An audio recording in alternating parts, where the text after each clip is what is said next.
Police દ્વારા 99 જેટલા વાહનોની જાહેર હરાજી કરવામાં આવી। લીંબડી પોલીસ સ્ટેશનના 67 તેમજ પાણસીણા પોલીસ મથકના 32 મળી 99 વાહનોની જાહેર હરાજી કરવામાં આવી। લીંબડી ડીવાયએસપી દ્વારા કમિટીની રચના કર્યા બાદ જુદા જુદા ગુનામાં ઝડપાયેલ વાહનોની કરાઈ હરાજી। લાંબા સમયથી પડી રહેલ પેન્ડિંગ વાહનોની પોલીસે હરાજી કરી કુલ 99 વાહનોની હરાજી બાદ રૂપિયા 6.62 લાખની આવક થતા તમામ આવક નિયમ અનુસાર સરકારમાં જમા કરાવવાની તજવીજ કરવામાં આવી।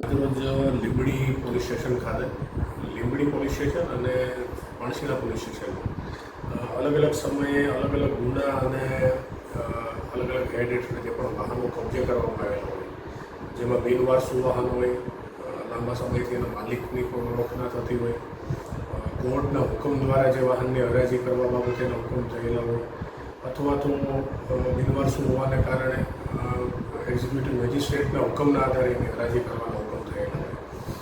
આવા કુલ 99 વાહનો જે છે એની હરાજીનું આજે આયોજન કરવામાં આવેલું હતું, જેમાં અલગ અલગ જગ્યાએથી વેપારીઓએ ભાગ લઈ અને જે અમારી સરકારી કિંમત જે નક્કી કરવામાં આવેલી હતી એનાથી વધારે થઈ અને કુલ 6,62,000ની અહીં રકમ જે છે એ સરકારી જે છે ખાતું જે છે એમાં જમા કરવામાં આવેલી છે। અને કુલ જે છે 3 રિક્ષા, 4 4 વ્હીલ અને 92 હોન્ડા જે વાહનો છે એની હરાજી આજરોજ કરવામાં આવેલી છે અને એમાં આટલી રકમ જે છે સરકારી નાણાંમાં જમા કરવામાં આવશે। કેટલા પોલીસ સ્ટેશનો સર?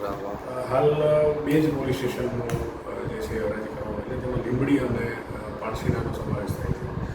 અગાઉ પણ આવી અવારનવાર જે છે અલગ અલગ પોલીસ સ્ટેશનો વાહનોની હરાજી કરવામાં આવેલી છે અને હજી પણ ભવિષ્યમાં પણ અમે આવા વાહનોનો નિકાલ કરવાનો જે છે પ્રોસેસ ચાલુ છે।